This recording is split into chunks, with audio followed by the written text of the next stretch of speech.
Good morning दोस्तों आज मैं कबीर के दोहे एक्सप्लेन करूंगा आपको, जो बहुत ख़ास दोहे हैं उनके। वो आप कुछ दोहे, जो 2-3 दोहे हैं, वो मैं आपको बताऊंगा, एक्सप्लेन करूंगा कि इनका एक्चुअल मीनिंग क्या है। ठीक है, तो पहला दोहा मैं बोलता हूँ। एक, वैसे तो हज़ारों दोहे हैं उनके, लेकिन कुछ मेन दोहे जो हैं जिन पे मैंने फोकस करा है वो मैं आपको बताता हूँ। पहला, कबीरा खड़ा बाजार में, सबकी मांगे खैर, ना कहू से दोस्ती ना कहू से बैर। दूसरा है, पंडित मौलवी हिंजड़ा, इनसे भक्ति ना होए, भक्ति करे कोई सूरमा, जो शब्द विवेकी होए। ठीक है, और तीसरा दोहा है आपका, पहले दो एक्सप्लेन करता हूँ, उसके बाद तीसरे की बात करता हूँ। तो दोस्तों, पंडित मौलवी हिंजड़ा, इनसे भक्ति ना होए, भक्ति करे कोई सूरमा, जो शब्द विवेकी होए। दोस्तों, कबीर कह के गए, कृष्ण कह के गए, क्राइस्ट कह के गए, बुद्ध कह के गए, ये सब कह के गए। ठीक है, लेकिन इनकी जो ओरिजिनल चीज़ें हैं, ओरिजिनल वाणी है, वो किसी तक नहीं पहुंचती। ठीक है, सब अपने अपने शास्त्र लिखें, पंडित मौलवी पादरी अपने अपने शास्त्र लिख देते हैं, उल्टा सीधा लिख देते हैं, लोग वो पढ़ लेते हैं। इनकी जो ओरिजिनल चीज़ें हैं वो बहुत कम जगह है, और उसकी साइको एनालिसिस, उसका जो एक्चुअल मीनिंग है, डिकोडिंग, वो ना के बराबर लोग कर पाएँ, ना के बराबर एक ही दो लोग कर पाएँ, एक ही यार दीप त्रिवेदी जी ने इसकी मेन डिकोडिंग करी है, ओरिजिनल। और भगवत गीता तो शायद ही दीप सर के अलावा कोई और समझ पाया हो।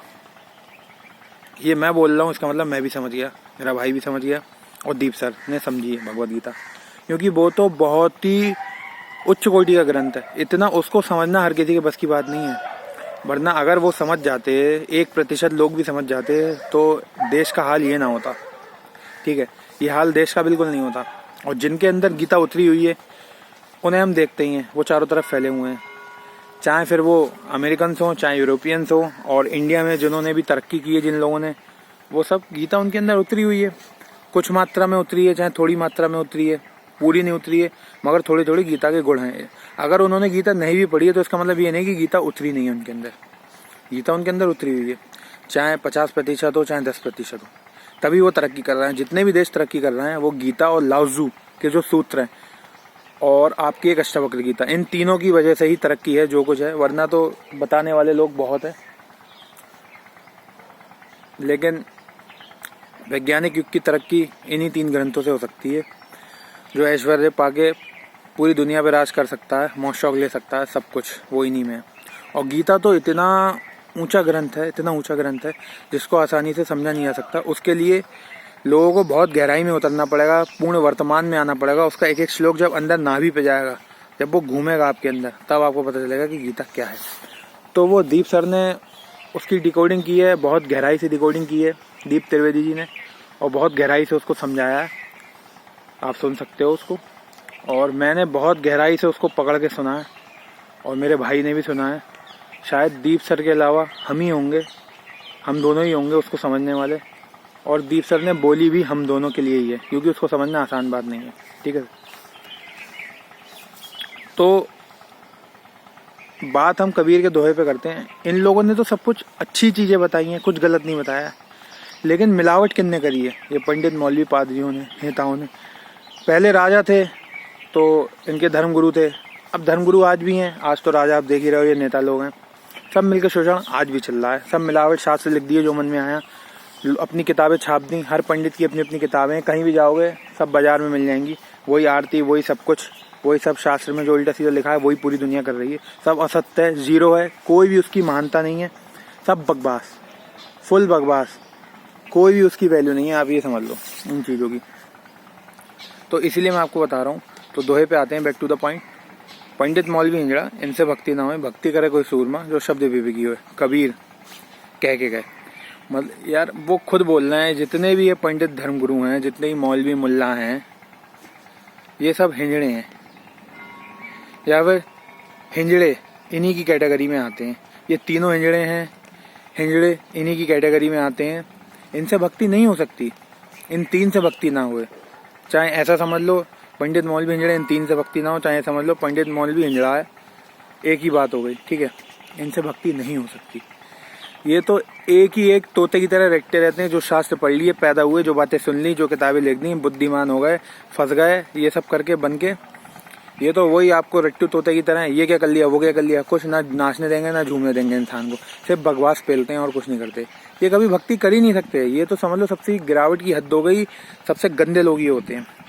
भक्ति करे कोई सूरमा जो शब्द विवेकी हो, मतलब ये कि सूरमा जो शब्द विवेकी हो, मतलब ये कि यार जो सत्य जानता है, ठीक है, जो गहराई में उतर चुका है, जिसके शब्द ऐसे हों जिससे ना कोई पाप हो ना कोई पुण्य हो, जो आपको कुछ पकड़ा ना रहा हो, जो आपने जो पकड़ रखा है पाप पुण्य की भावना है, जो गिल्ट पकड़ रखी है, जो पंडित मौलवियों के चक्कर में पकड़ चुके हो, उन चीज़ों को काट रहा है, उनसे छुड़ा रहा है, उनसे मुक्त कर रहा है। जो कुछ भी बोल रहा है वो इतने ध्यान में इतनी गहराई से बोल रहा है कि उसके शब्द इतने विवेक हों कि किसी मनुष्य जाति का आने वाले 10,000 50,000 साल में भी, और जो बीत गए हो जो वर्तमान चल रहा है उससे उस नुकसान ना हो सके, वो जो भी बात बोले उसका कोई गलत फायदा ना उठा सके। उसके शब्द ऐसे होने चाहिए, वो कुछ भी बोले, वो चाहे हंसे चाहे गाए चाहे नाचे चाहे झूमे कुछ भी करे, लेकिन उसके देख रेख में वो कुछ भी करे किसी मनुष्य जाति का नुकसान नहीं होना चाहिए। वो कोई ऐसा काम ना करे, वो कुछ ऐसा ना बोले, वो कुछ ऐसा ना दिखाए, उसको देख के पूरी मनुष्य जाति चलती है। जिसके शब्द विवेक हैं, उसको जितने भी महान लोग हैं वो कौन है, शब्द विवेकी हैं। उनको देख के हम उनकी कॉपी करते हैं, हम उनकी तरह बनते हैं। कृष्ण, बुद्ध, क्राइस्ट, जितने ही महान है अभी भी एक्टर हो गए, कलाकार हो गए, मोहम्मद रफ़ी जी हो गए, चार्ली चैपलिन हो गए, माइकल जैक्सन हो गए, दीप त्रिवेदी जी हो गए, कृष्ण हो गए, इनको देख के हम इनकी तरह बनते हैं। इनके शब्द विवेक हैं, इनकी हरकतें विवेक हैं, ठीक है। इनकी तरह जो बनता है मनुष्य जाति को कोई इनसे नुकसान नहीं होता। जो ओरिजिनल ये हैं उनसे हम सीखते हैं, उनसे हम सीख के आगे बढ़ते हैं। जितने भी अच्छे अच्छे मनुष्य जाति इतिहास के साइकोलॉजिस्ट हैं, लाओ त्ज़ू हैं, ठीक है, बहुत अच्छे अच्छे लोग हैं। अमेरिकन में बहुत बहुत अच्छे हैं। ड्वेन जॉनसन रॉक है, ठीक है, साइकोलॉजिस्ट हैं बढ़िया बढ़िया, जो अच्छी अच्छी साइकोलॉजी ओरिजिनल साइकोलॉजिस्ट हैं उनकी बात कर रहा हूँ, मिलावट नहीं। दाढ़ी वाड़ी वाले तो सब मिले हुए हैं, इन सब समझ लो एक आध है जो सच्चा संत है, सब मिले हुए हैं। मैं ओरिजिनलिटी की बात करता हूँ। अमेरिका में भी काफ़ी लोग समझते हैं और जिनका नाम ले रहा हूँ बस वही, ठीक है। तो ये लोग हैं सच्चे लोग, इनके शब्द विवेक हैं। ये कुछ अच्छा बताते हैं, इनके मुंह से कुछ ऐसा नहीं निकलता है, कोई हरकत ऐसी निकलती इससे मनुष्य जाति का नुकसान हो सके, ठीक है। तो ये हो गया इस दोहे का अर्थ। और दूसरा दोहा जो मैंने बोला था वो मैं भूल चुका हूँ कि कौन सा बोला था मुझको, क्योंकि वर्तमान में रहता हूँ तो कुछ याद नहीं रहता, अंदर से आएगा जब आएगा, लेकिन अभी फिलहाल भूल चुका हूँ। एक तीसरा दोहा याद है, चलती चाकी देख के दिया कबीरा रोए, दो पायटन के बीच में साबुत बचाना कोय। मतलब ये चलती चाकी देखकर दिया कबीरा रोए, जो चाकी चल रही है ना भूत भविष्य वर्तमान की, भूत काल भविष्य काल वर्तमान की, उसे देख के कबीरा रोता है। दो पायटन के बीच में, मतलब भूत और भविष्य काल के बीच में साबुत बचाना कोई, मतलब वर्तमान में जीना था, वर्तमान में तो रह नहीं रहा कोई, भूत काल और भविष्य काल में दो पायटन के बीच में इंसान फंस गया है, चक्की के बीच में, और पिसा जा रहा है। वो वर्तमान जी ही नहीं रहा। जिस वर्तमान इस क्षण में वो जी रहा है वो जी ही नहीं पा रहा है, वो भूत और भविष्य में फंस के पिसा जा रहा है। और कबीर कह के गए कि जीवन सिर्फ वर्तमान है, वर्तमान में ही आप जी सकते हो, क्षण क्षण जी सकते हो, इन मूवमेंट जी सकते हो, क्षण क्षण जी सकता है सिर्फ इंसान। और मतलब इसी क्षण में, इसी वर्तमान में मैं यहाँ हूँ, मैं बोल रहा हूँ, मेरे कोई विचार नहीं है, मैं सिर्फ वीडियो बना रहा हूँ, बस यही एक क्षण है, इसके आगे ना इसके पीछे, ना कोई भूत ना कोई भविष्य, वर्तमान। और जो इसमें नहीं है, इसके बोलते समय इंसान की काम करते समय हजारों लाखों विचार आना है, दो पायटन के बीच में वो फंस गया, मर गया, वो खत्म हो गया, ये समझ लो आप, ठीक है। तो चलती चाकी देखकर दिया कबीरा रोए, दो पायटन के बीच में साबुत बचाना कोई। अगर पूरी तरह से एक्सप्लेन करूंगा तो आधा घंटा ही बीते आएगा, लेकिन मैंने आपको शॉर्ट में एक्सप्लेन कर दिया। दोहे भी शॉर्ट में एक्सप्लेन कर रहा हूँ। तीसरा दोहा कौन सा याद आ जाए,